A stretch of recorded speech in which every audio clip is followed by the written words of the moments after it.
বিশ্বকাপ এখন দরজায় কড়া নাড়ছে, আর বাকি মাত্র 1 মাস। এরপর শুরু হবে the greatest show on the আর্থ।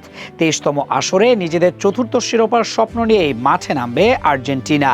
এর মাঝে দলে 26 জনের স্কোয়াডে জায়গা নিশ্চিত হয়ে গেছে 20 জনের ওপরে।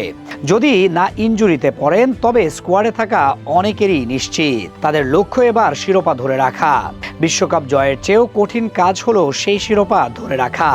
ফুটবল ইতিহাসে সেটার সবচেয়ে বড় প্রমাণ। এখন পর্যন্ত মাত্র 2টি দল টানা 2বার বিশ্বকাপ জয়ের কীর্তি গড়তে পেরেছে। প্রথমে 1934 ও 1938 সালে ইতালি, এরপর 1958, 1962 সালে ব্রাজিল পরপর 2টি বিশ্বকাপ নিজেদের করে নেয়। এরপর আর কোনো দলই বিশ্ব চ্যাম্পিয়নদের মুকুট ধরে রাখতে পারেনি। এ থেকেই বোঝা যায় একবার বিশ্বসেরা হওয়া যতটা কঠিন, সেই অবস্থান ধরে রাখা তার চেয়েও বড় চ্যালেঞ্জ। বিশ্বকাপের সাম্প্রতিক ইতিহাসও সেই কঠিন বাস্তবতার কথাই মনে করিয়ে দেয়।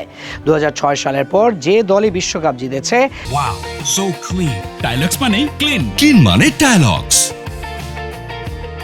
পরবর্তী আসরে তাদের বেশিরভাগই বিদায় নিয়েছে গ্রুপ পর্ব থেকেই। একমাত্র ব্যতিক্রম ছিল ফ্রান্স, যারা 2022 বিশ্বকাপের ফাইনাল পর্যন্ত পৌঁছেছিল। এই বাস্তবতায় আগামী বিশ্বকাপ আর্জেন্টিনার জন্য হতে যাচ্ছে বড় এক পরীক্ষা।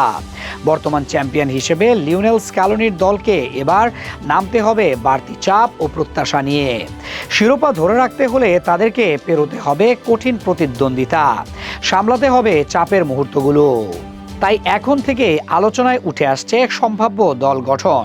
বিশ্বকাপ ধরে রাখার লক্ষ্যে কেমন হতে পারে আর্জেন্টিনার মূল একাদশ, কোন খেলোয়াড়রা হতে পারেন স্ক্যালোনির ভরসা, চলুন সেটাই একটু দেখে নেওয়া যাক।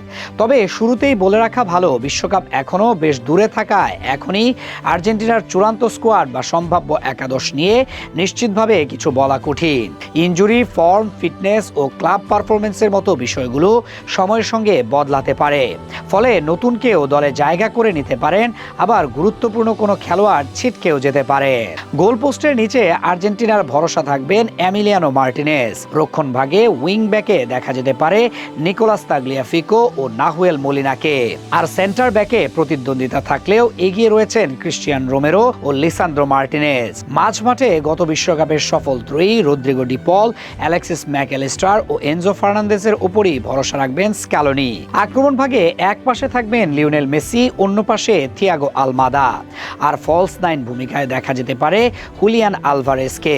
সবকিছু ঠিক থাকলে এটি হতে পারে আর্জেন্টিনার সম্ভাব্য মূল একাদশ। তবে ম্যাচ ও পরিস্থিতি অনুযায়ী পরিবর্তন আসলেও অবাক হওয়ার কিছু থাকবে না।